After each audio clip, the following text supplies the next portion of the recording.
Hey, what's up, everybody? Make sure you like, comment, and subscribe, and follow us for more Third and Long content.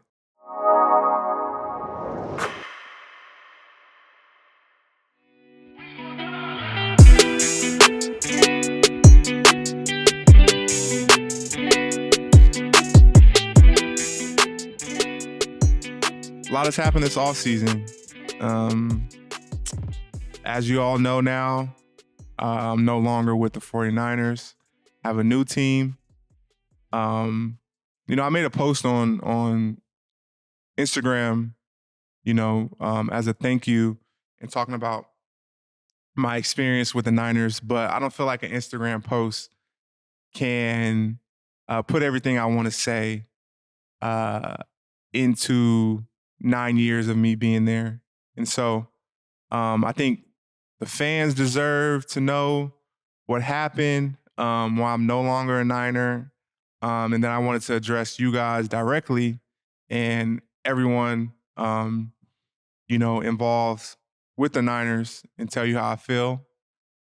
So backtracking, going back, man, I think I have to start with heading into this season and really lay the lay of the land. Heading into this season, I had 3 goals.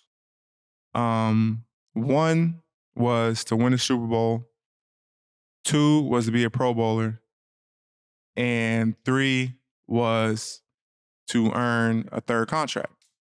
And my goal, I had wrote it down beginning of the season, was I wanted to sign a 4-year, $80 million contract. That was the goal of mine. That's the type of player I feel that I am. And also, too, like players who are on my caliber, that's, what they make. And so that was a goal of mine to earn that. Like I said, I wanted to win the Super Bowl. I wanted to be a Pro Bowler. And I wanted to receive my 3rd deal, which my goal was 4-year, 80. That's what I have written down. And that's what I was manifesting. Heading into this season, I kind of felt like, I might play myself out of being in San Francisco. I kind of had that sense and that feeling a little bit heading into the season that it was a possibility, So I knew that I could play myself out of being in San Francisco. And when, I understand the business of football and, I can see it. It would be hard to have 2 $20 million D tackles and a $30 million defensive end and, all this talent on our team. It's an abundance of talent. And so, I was like, man, that's neither here nor there.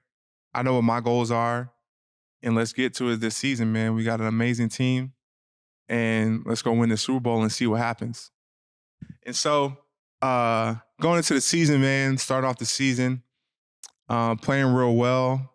Definitely felt like I was playing at a Pro Bowl level, before I got injured. And, when I got injured week 13 and missed a few games, I'm like, dang, this wasn't part of the plan. My plan was to get in that Pro Bowl and help my team get to a Super Bowl. And when I got banged up, that would impact a few things. And then my focus shifted to, well, what can I do about it now?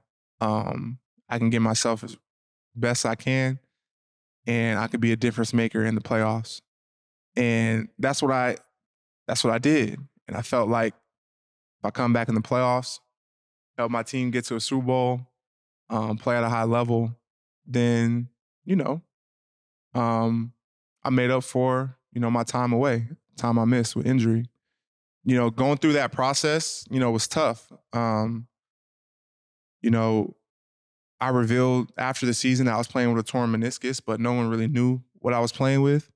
I was told week 13 that I would need surgery. and the doctor gave me the option to play on it and see how it did. No one really knew if I could play on it or not, but I was like, shoot, I can't miss this. Not with this team. Not with this opportunity to win a Super Bowl. How special we are. I can't miss this run.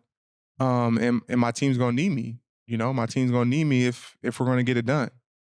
And so I was put as soon as the doctor said I got an opportunity to play and play through it and see how it goes, I was like, shoot, that's what I'm doing. Immediately following the Super Bowl, felt like, I played well in the playoffs, had one of my best games, not it, maybe my best game of my career in the Super Bowl. And I felt like, all was all was all was good. Like I felt like I did what I needed to do and prove and show the type of player that I am to my team, to the rest of the league, to everybody, to myself. And, knowing what I knew going into the season, I knew that like, I have a high cap hit going into the year. We have a bunch of amazing players on our team that deserve to get paid.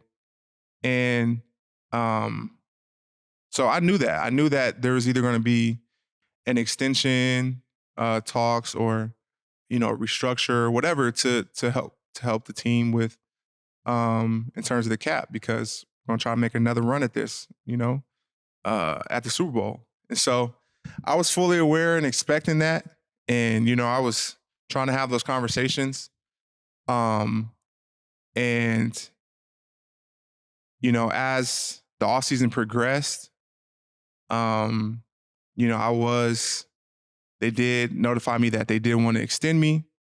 They wanted me to be a Niner for life, remain on the team. But they didn't say what number that would be at, what the extension would be at. So all season was progressing, and finally they told me that I was going to have to take a significant pay cut. And first off, like I want to say, like I don't have any animosity towards the organization, Kyle, John, the York family. I have a lot of respect and admiration for them and my time with them. And even with this situation, like it's not on me to decide how they want to build their team and who they want to, pay and how they want to build their roster. Like that's not my decision. Business is business, but also in football, business mixes with personal. We have personal relationships as coaches and as executives, and I know them and they know me. They've been around me for 7 years, so business does mix with personal, and that's why these situations are tough because, it's just more than just numbers, and we're dealing with people, and we're dealing with good people, and so I understand that football business, you have to make tough decisions, and so they extended an offer to me of $6 million for a 1-year deal with incentives to go up to like 8. And when they sent that over, I did feel extremely disrespected. I don't feel that level of compensation is nowhere near the type of player that I am, and not even just the type of player that I am. What I've committed to the game, what I've committed to my team, what I've committed to the organization in my community, I didn't feel like it was representative of who I am as a player and a person. And, also too, like I put a lot into what I do. I'm not just a guy who, goes to practice, goes home, just does all the bare minimum team stuff just to get by. I'm a guy who watches the most film, invests the most time in my body, preparation, working on my game, working on my craft. I have a real passion for this and a true love for this. And I know for a fact I do a lot more than majority of players. I put a lot more into football than majority of players. And I think that has value as well too. And that's how also too I value myself as a player, in a multitude of ways. What I do, my approach, and my intrinsic value as well, and too. So I didn't feel like that offer was anywhere near the level of compensation for a player like me. And so in that moment, man, it was definitely tough. I had to make some decisions. I played hurt. I got surgery after the Super Bowl. So, there's that. Like, I don't know how other teams or would view that. My team is telling me that, they see me at this level of worth, which I don't agree with, but also don't know like what other teams think either. So it's like, for a moment, I started to like question for like a split second. It's crazy how being in this position, you'll start to even question yourself a little bit. Like, dang. For like a split second, I was like, damn, am I really not like that? Nah, bro, ain't no way, bro. Ain't no way I'm not. Nah. So for a split second, I was even second guessing myself, like, damn, like maybe I'm really not like that. And then, talking to my wife, talking to my agent, and then just talking to myself, I was like, man, nah, bruh. If 32 teams had an opportunity for me to be on their team for $6 million, I think every team in the league would do that in a heartbeat. And once I made that decision in my head, I was like, you know what? I can't accept this and feel like, man, I can't accept this for two reasons. I can't accept this and really live with myself. Like, I even told him, like, I'm like, man, I can't even come to the building the same way, because it's like, nah, that ain't it. Nah, bruh. That wouldn't have made me feel good. And then too, I started thinking like, man, if I know the type of player I am and I accept this, what is that going to do for the other players? Like, what does that do for the other guys in my position? All the other teams are going to be like, well, Arik took that. I'm like, nah, I can't do it, man. And so I had to bet on myself. I really, really didn't know what other teams thought, especially with my situation. But in my head, I'm like, man, I just came off the best game of my career in the Super Bowl. I'm a big time player, always have been, always perform when the lights are the brightest. And that's documented. And I had to get back to like, nah, like, you are that dude, man. Like, you gotta give yourself some credit for what you've done. And I had to bet on myself. And I asked for my release. I gave the opportunity for the Niners to come up on their offer. But I had to see had to see what else was out there, man. I had to see if other teams thought I was the player that I know I am and valued that. And that was definitely hectic. And it was super stressful. And with all that being said, that's why I'm no longer a Niner, but I do want to thank the Niner faithful first and foremost, you guys watching. 9 years is a long time. It's about a third of my life I've been a Niner. And I take pride in that. Being from Sacramento and being blessed to get drafted by the Niners back in 2015 and not having to go far from home and being able to be a NorCal native, but also represent NorCal as a pro, man, what has been a huge honor for me. I feel like, you know, my experience these past 9 years have been a lot of ups and downs and,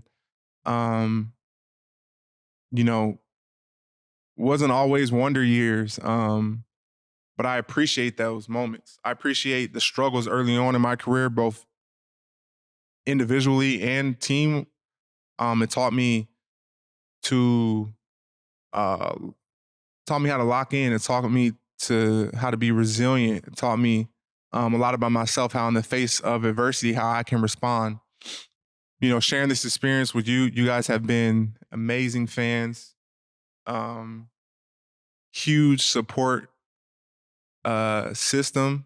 You know, they call you the faithful for a reason.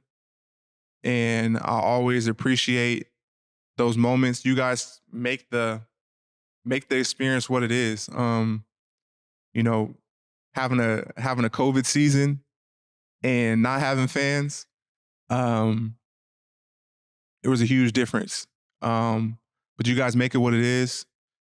You know, I grew up here. I became a man. Started my family.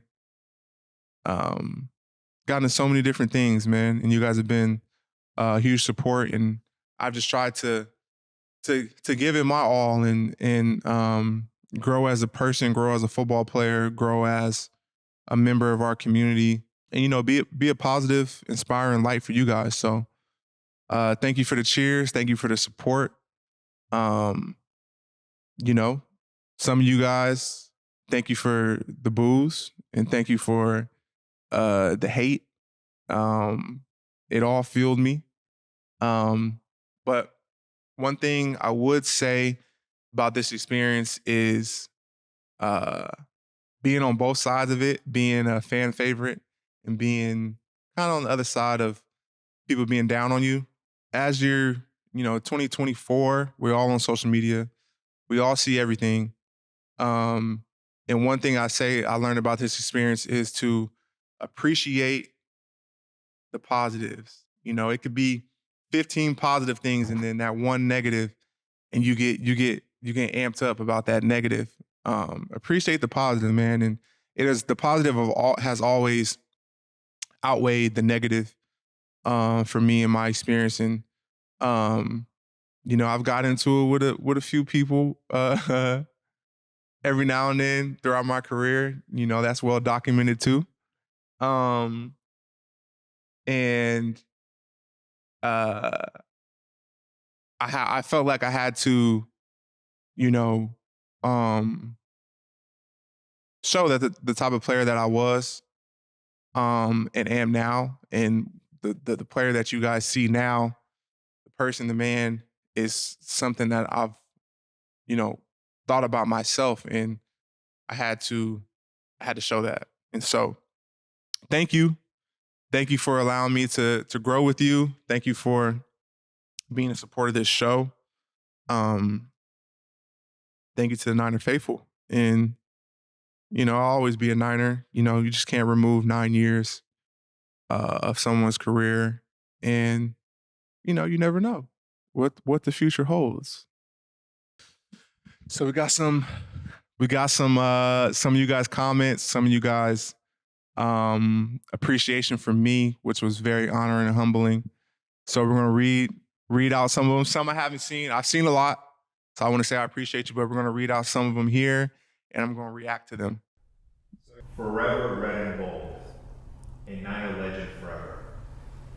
I appreciate that, man. I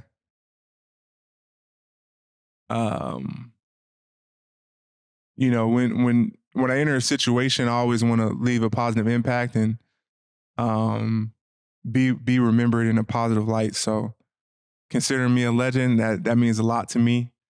Um and something I'll definitely appreciate when I look back on my career. The next one, you really turn this into a brand, and they wish you the following: always stay hungry. Stay hungry. Yeah, I know that's not stopping. So, you know what I'm saying? Whether even though I'm on another team, when y'all see it, y'all can still rub your belly with me. And another one, as a fan from Australia who has followed you since you were drafted in 2015, when I was 9, thank you for everything you've done, not just for the organization, but the San Francisco community as well. Getting your jersey always meant more than football, but to represent the kind of humanitarian you are, very special. Always stay hungry, Arik Armstead, and good luck in Jacksonville. Man, I appreciate that. Thank you for your kind words and taking your time out to write that message. You know, we haven't crossed paths, but that's what I always wanted to do is be a positive impact on people and be that positive light. And so if I was able to do that for you, I appreciate you. Thank you for your support and thank you for the love. I definitely feel it. Yeah, man. A lot of thank yous too around the organization. You know, I've been there 9 years, so it's been some people in, some people out, but a lot of people have had a huge impact on me. And I wouldn't have been able to do what I did with my time there without you guys. First, thank you to the York family. You guys are special people. Drafting me and entrusting so much into me, and keeping me around for 9 years, and being able to learn about you guys and your family, and being able to grow a bond and a connection. It's not very common around the NFL. It's the only experience I know, but from what I hear about other people, it's not very common. So being able to um, be close with you guys, and share a relationship, a genuine relationship, that's very special for me. Um, you know, had a multitude of coaches throughout my years. Definitely want to say thank you to Kyle and the staff, man.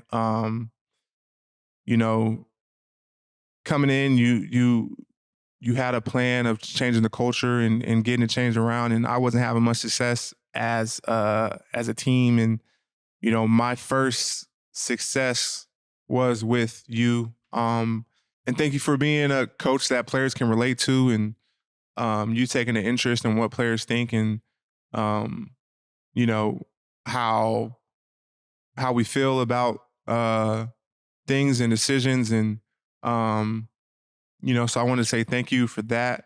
Thank you for our relationship that grew throughout the years. I feel like early on, um, we didn't necessarily know each other as people, and just kind of knew each other as coach and player, but we were able to build a better relationship throughout the years, and that I appreciate. And that's not also very common. Um, Thank you to all my coordinators and defensive coaches who put me in position to be successful, and thank you to Coach Kasarik, best coach I've had. You changed my game, changed my life. You cared about me. You cared about my success, and you believed in me. And that was all I needed to take my game to the next level. When you put me in a position to be successful, and I'll forever be thankful for you helping me, change my life and becoming the player that I envision myself becoming. So I appreciate you. Um, all the staff around the stadium and the facility, man, so many people from the kitchen staff, Luis and Stavo and making my scrambles every morning. Thank you, man. Thank you to the training staff for helping me keep my body right. Ryan, Manny, Dustin, and the guys. I appreciate you. And everyone else too. There's been so many people on that staff throughout the years that has mowed my toe and my foot and stretched my hip. And so I thank you. I appreciate you. And to the strength staff, Dustin and the guys, thank you for helping me implement a plan and caring about me as a player, but also as a person too, and helping me achieve my goals, on the field. To the CR staff, Saya, Michelle, everyone else that's been there throughout the years, thank you. Working with you on community efforts and helping me build AAP and the work I do in Sacramento and being a support has been amazing. I couldn't have done that, without partnership and working with you guys. Thank you to the PR staff, Pete, Corey, everyone over there. Thank you for helping me navigate, all those different things, man. Things popped up throughout my career. You helped me navigate and speak to, find my voice. So I want to say I appreciate you. Thank you. Everybody from the facility staff, from O and everyone from that staff, man, for keeping our place clean and tight. I appreciate you. Thank you to Jay Bird and the EQ staff, Alan, Rob, Memo, Nate, everybody over there, Cody. I know I'm gonna forget some of y'all, but I love y'all. I appreciate y'all. Getting me right whatever I needed, throughout the years, and just the best EQ staff to be around, man. Always making sure everything is put together and seamless for us, no matter where we're at. I know I'm going to forget a bunch of people, man. 9 years is a bunch of people that deserve thank yous. But truly, from the bottom of my heart, I appreciate you. Hopefully, I was a blessing to your life. I know you guys were a blessing to mine. And I look forward to the future. Relationships are special. They just don't stop because I'm on a different team. So I appreciate you and thank you. Obviously, our playoff run and the Super Bowl, still really haven't gotten over the Super Bowl loss. That was a tough one. I don't think you ever really do get over them. The Super Bowl is the biggest game in our sport. It's the biggest stage. And it's a dream to win one, be a part of one and win one, since a young age, growing up playing football. And this being my second go around and not finding a way to get it done definitely hurt, and needed to take some time, kind of decompress from the season. It was a long season.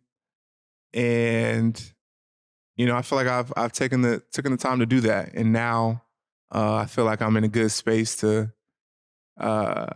provide you guys some content, talk through it with you. I feel like my pod has always been therapeutic for me to talk through football, talk through the game, talk to what's going on in my life, and get it all out, talk through it, speak through it, and I was always found that very helpful for me. So, Super Bowl, the experience, I made the announcement that I was playing with a torn meniscus since week 13. There was a lot that I was dealing with uh, throughout this Super Bowl. Just the experience in general, it being the second time going through it, I felt very comfortable. Even though it is a huge game, I didn't feel like out of place. Like I knew what was going on. Um, I was used to the media day. I was used to uh, knowing that I had to do a lot of work the week before we got to Vegas. And I kind of had a good feel for what was going to happen in Vegas. The media night was very fun, but it wasn't overwhelming. I was just really laser focused on the game, and the week was fun. Having that experience with my teammates, but this time go around, I wasn't so like, oh, what is this going to be like? What is this going to be like? From 2019 season Super Bowl. This time around it was just like, man, I'm here to try to win a game and change our team's live forever, and etch our name in history. And that was really my singular focus. You know, I was dealing with a torn meniscus and coming back in the playoffs and dealing with that. I really locked in and wanted to put myself in the best position physically and mentally and prepare for the game. So I did that. After the NFC Championship game, I hired two people to get me ready for the Super Bowl. I hired my trainer, Mark Paul, who I've been working with my entire career to work with me. Hired Dr. Reef, who's a physical therapist and trainer as well, too, to get myself the best as possible for the Super Bowl. And, I was really proud of myself, really. Even though, the game didn't turn out how we would have liked, and that definitely hurt. I was definitely proud of myself for what I was able to do in the position I was in to get myself to a spot where I could go out there and have a performance like I did. That was my focus, and my focus is always in the playoffs, always in the biggest moments. It has been, since we started going to the playoffs, 4 years ago, was to be my best when my team needs me to be my best. And that's what I pride myself in. I want to play the best and the biggest of games. And I feel like I did that. I felt like I proved to myself that no matter how I'm feeling, no matter what I'm going through, no stage is too big for me. This is the pinnacle of our game, and playing the Super Bowl is not too big for me. And I proved myself to be the type of player that I know I'm capable of. And so I was definitely proud of that. A lot went into that, a lot of sacrifice, a lot of hard work. And, my mindset throughout the entire game was to try to achieve something that no one could take away from us. And I knew that, my team couldn't achieve that unless I was at my best. And so that was my focus, like being my best when my best was needed. And the game, man, it was heart-wrenching. The fashion of what we lost, came down to the wire, overtime. Who would have thought that Super Bowl would go to overtime and end up the way it did? But so fortunate to have that experience. The ups and downs, all that I've been through in my NFL career. This was uh, another event, another experience to add to the ones that I have had, both positively and negatively. And I believe everything happens for a reason.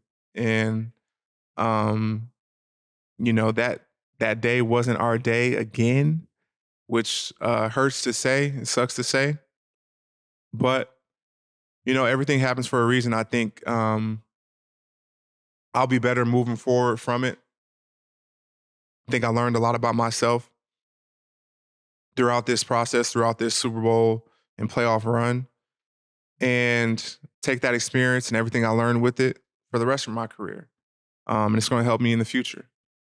And so, definitely proud to have been a part of that team, which is truly special.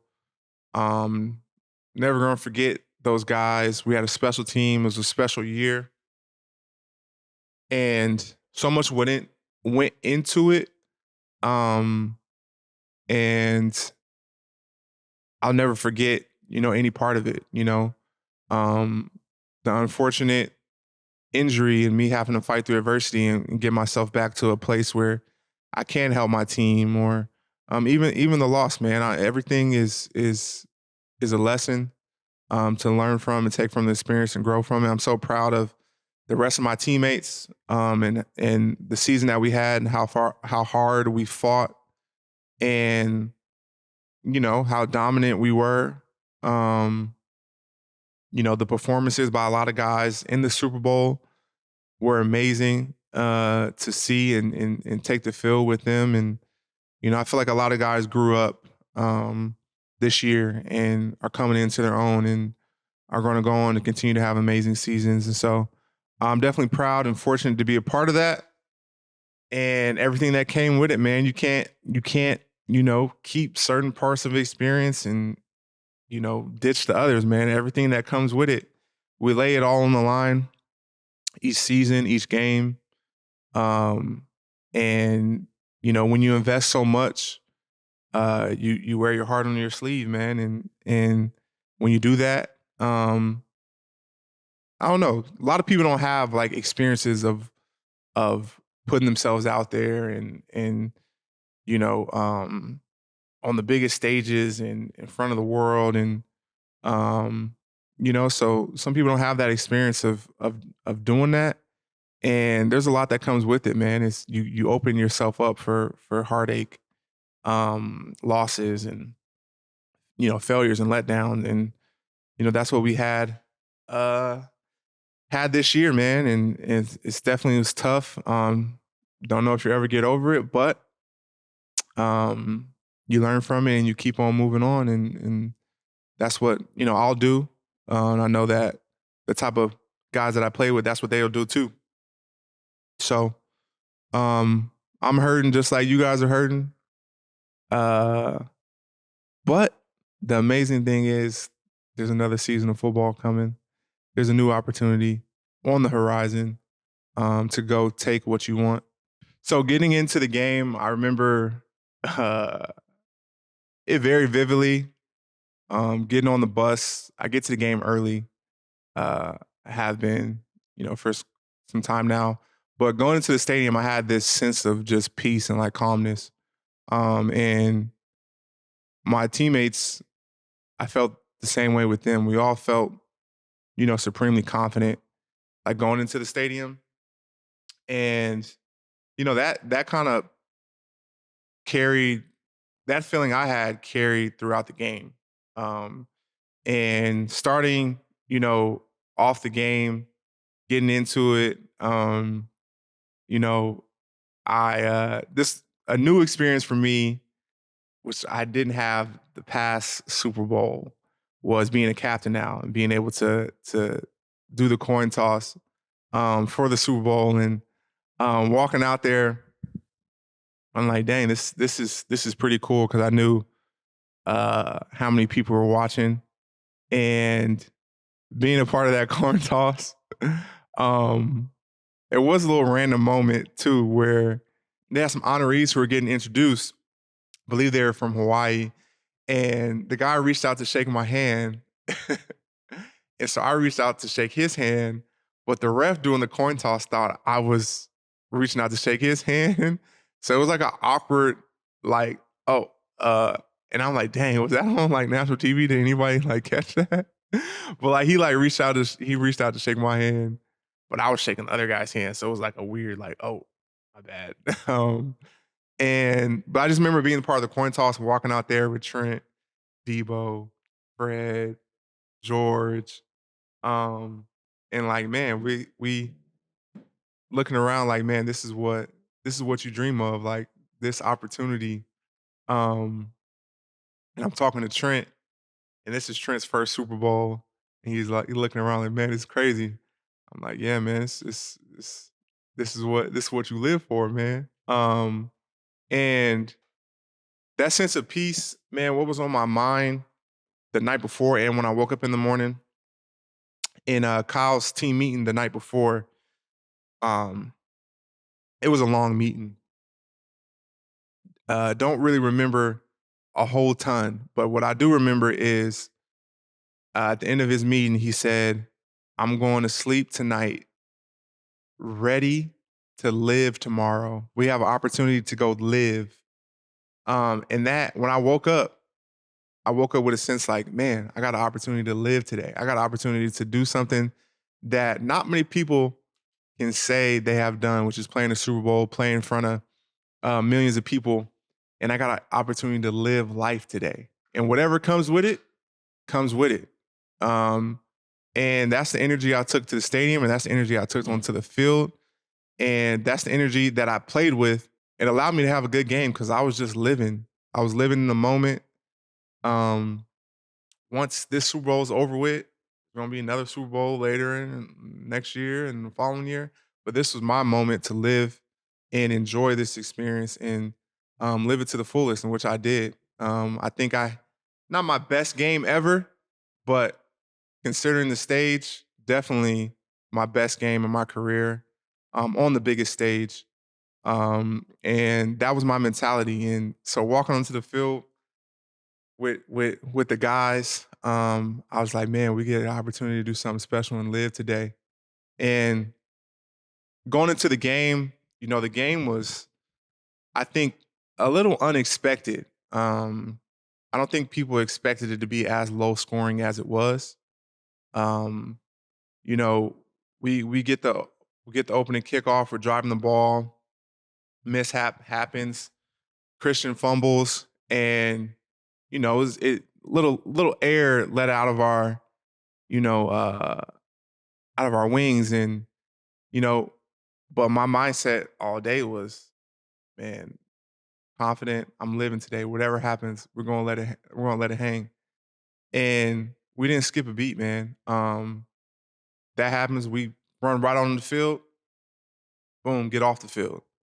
Um, Shut down Mahomes. Defense on fire, and guys flying around making plays. And I feel like throughout the game, there was a lot of adversity. A lot of football is so much going on, and like it's little things that affect the play, and then the plays affect the overall, shift of the game. But I felt like our team, man, was just built for it.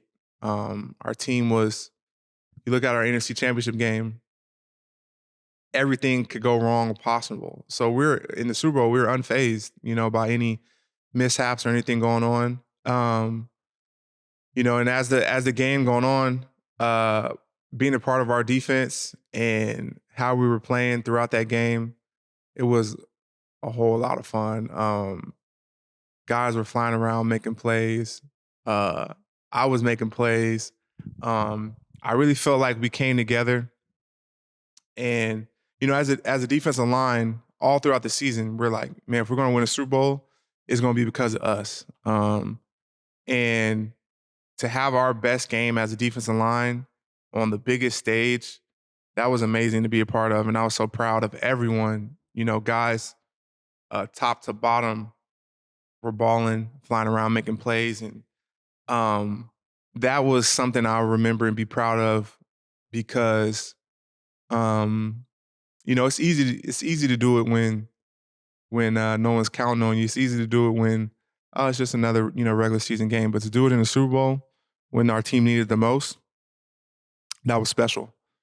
And in a back and forth game in the first half, man, things were close. They were playing good defense. I felt like they were playing good defense, but we were moving the ball and not necessarily capitalizing on our opportunities, even though we were moving the ball against them. Defensively, I felt like we were playing extremely well, um, really shutting down, what they wanted to do. So before the half, they're driving. Score is 10-0, and, we're feeling good. They're driving with the ball. They get in the field goal range, and huge play on third down. Come around the right side. Boom, smack Mahomes, get him down for my first Super Bowl sack of my career, which was amazing feeling going into halftime. Um, and things were great, man. We were playing really good defense. I felt like I was playing at a high level, and going into halftime, we were feeling good. Score was 10-3, against the best quarterback in the league. 3 points going into half was, we were feeling good. Halftime was a little weird.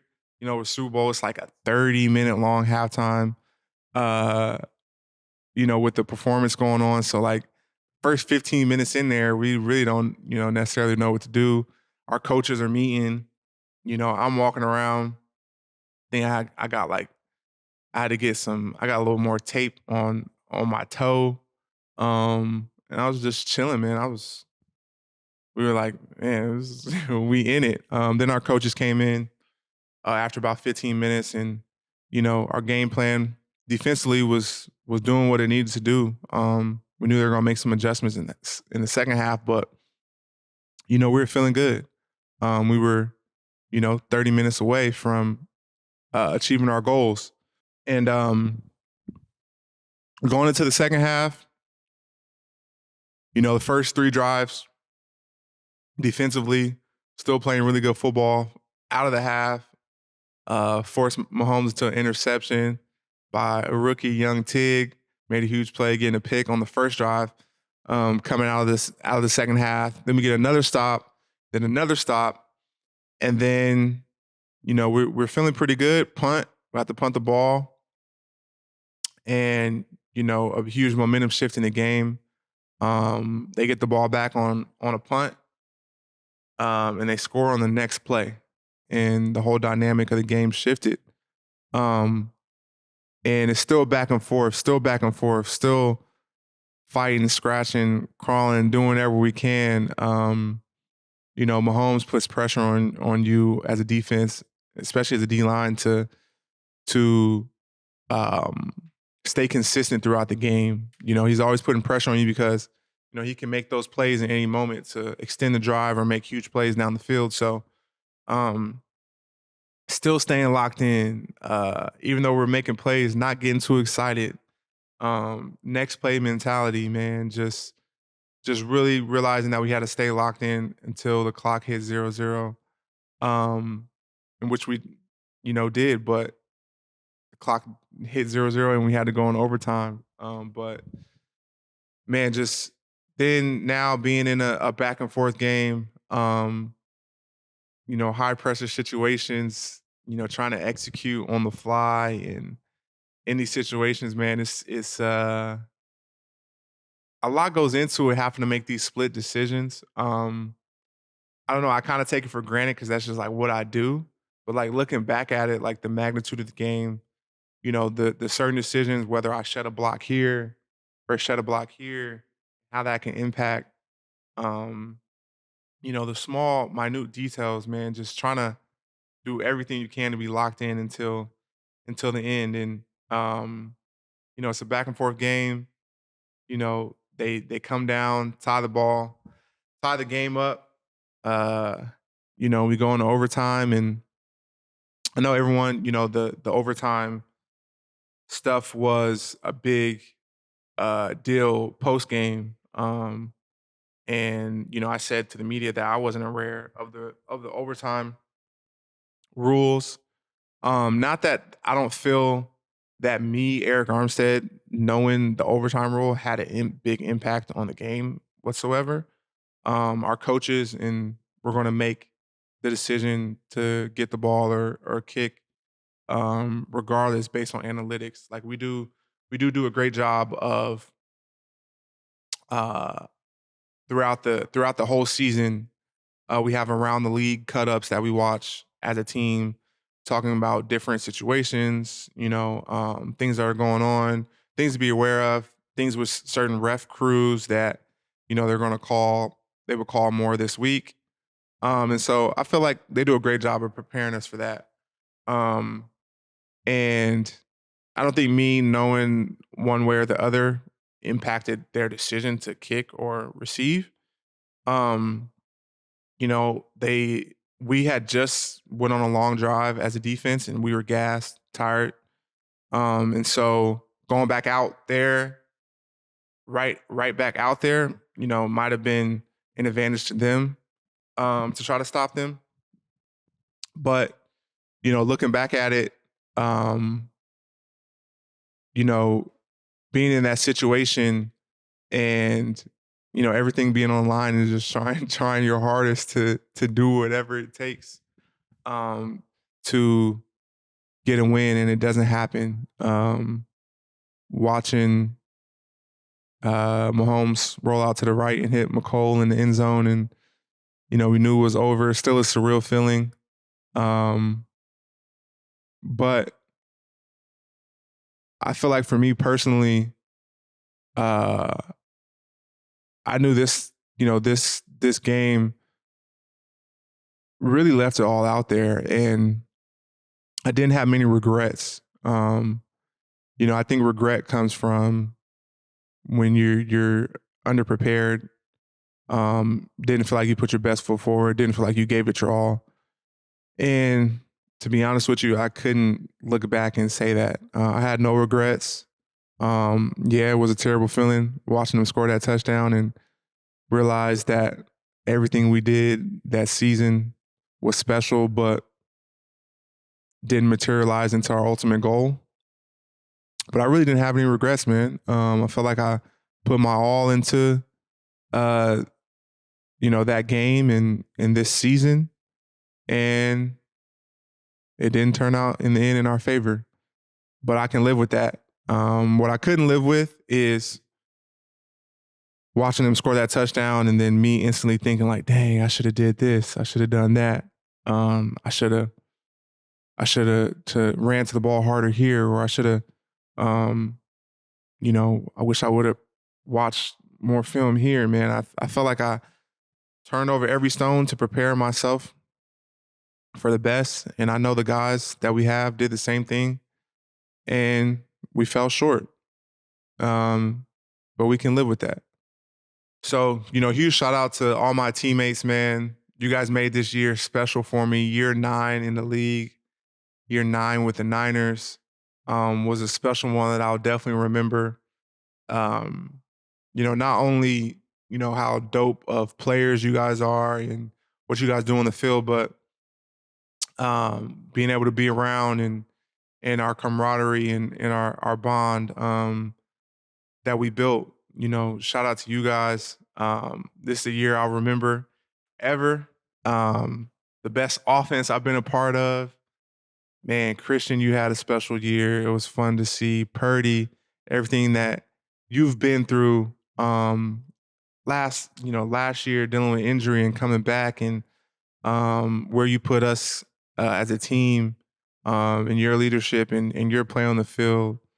BA, this special season you had, all pro BA, proud of him. Jawan, Debo, Trent, the O-line. Man, just everybody on the offense, watching you guys this year was inspiring for me. And really, inspiring in the sense that, man, like we had such a special opportunity with the team that we had. And defensively, I'm like, man, we just gotta get these dudes the ball back. Like, it's the best offense I've ever been a part of. So shout out to you guys, man, for making this year special for me. My defensive guys, D-line pride for life. You already know what it is. Proud to take the field with y'all, man. You know, going out there dominating these dudes was so much fun. And allowing me to, be the leader in the room, and you got to be allowed to lead, man. And so I appreciate you guys for allowing me to do that. And never going to forget y'all. We had a special group, a lot of fun. Linebacker core, best linebackers in the league. You already know. Fred, Dre. Appreciate y'all, man. It's rare to have the guys behind you playing at that level, covering up so much space, and the aggressiveness you guys play with, setting the tone. And in the back end, man, my dudes got it done this year. I'm so proud of y'all because you know everyone around the league, organization, we get a lot of credit up front, and our linebackers get a lot of credit. But how you guys played this year, how you guys showed up, how you guys got better. Definitely proud of y'all. Moon, all pro year. You did that. Shout out to you, bro. I know more is on the way. But man, the bond we had as a defense, and where we went from, week one or OTAs, training camp, week one, all the way to the Super Bowl is special. Shout out to y'all, man, especially on the back end for, people always talking, but y'all showed up and y'all played and y'all balled and y'all got better. Demo, man, about to take this league over. So yeah, man, shout out to my guys. This was a special season, one I remember forever. And man, y'all know what it is. It don't stop here. Our bond is gonna remain forever. It's a wrap for another episode of Third and Long. Appreciate you joining and watching. Don't forget to hit the like, comment, subscribe. We're bringing more content, man. It's a transition for me. But we're still providing a lot of great content, football, interviewing some of the best players around the league, hearing from my perspective. So I'll see you in another episode of Third and Long.